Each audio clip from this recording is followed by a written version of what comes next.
raha manana safidy sy fahafahana ianao dia inona no tianao?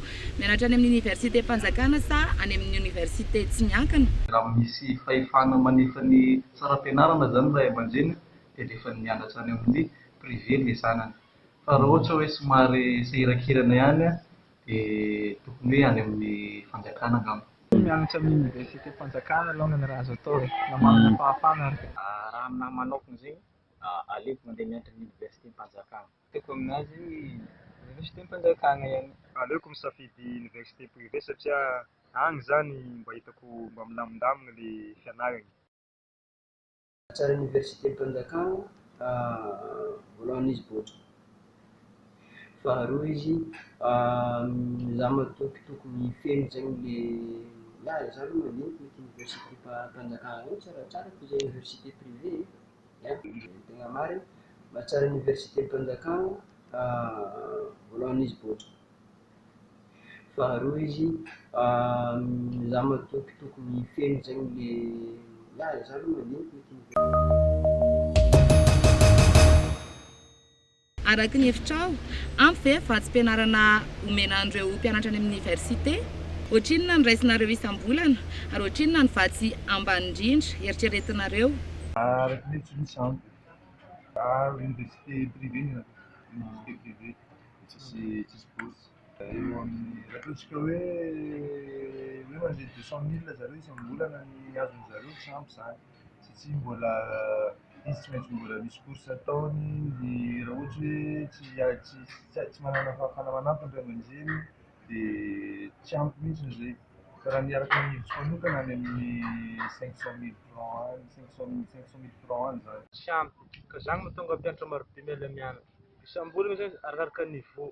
Misy première année zao eo 121 000 karifa izy somary misy taraiky izy. Farany ambany indrindra aloha tokony 1 million. Raha ny maromaro zegny tsy ampy zegny tsy ampy ho ana mpianatra zegny vatsim-pianarana le omegna azy. Satria ho fôtry raha mianatra amin'ny université zao système LMD tsy maintsy mandeha magnano recherche amin'ny cyber regny mandany vola amin'ny raha karaha an'iregny.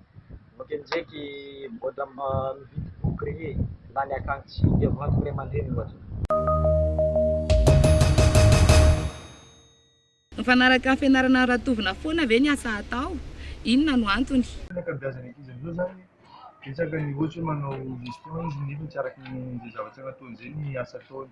Inona no tsy fahampiany asa ataontsika eto zany tena marina. Fianarana atao tsy voatery asa atao foana hatrizay satria io araka fantatritsika mitady asa eto tsy moramora dia io arakaraka ny opportunité misy. Fa io fotsiny rehefa hoe mba hoe fetsifetsik'ingakinga sy le mba vonona nianatra dia efa mety foana. Io moa zany eto Madagasikara atsika arakaraka an'izay fa ny faniriana moa zany mba mifanaraka amin'ny asa zany Ya mifanaraka satria anao zany rehefa mifidy filière tonga defa mifanaraka amin'igny zany le asa tianao atao amin'ny ho avy dia ya mifanaraka le izy. Tsy voatery ka. Ny antony zany sarotra be mitady asa eto Madagasikara io satria sarotra be.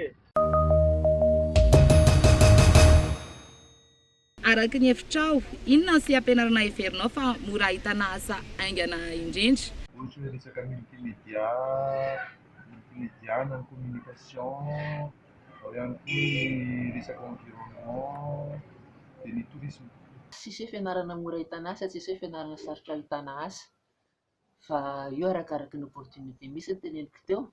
Alefaso any ny fangatana asa dia rehefa misy miantso io dia atao foana ny opportunité. Ohatra ny sarotra be mamaly an'izany fa miankina amin'ny tsirairay angamba ny tena izy aminazy. Miankina amin'ny fahaizanao mitady sy anjaranao zany manampy le fianarana nataonao e. Tsaratsara sansy. Alaka mahita asa amin'ny raha raiky ataonao. Karaha environnement zao.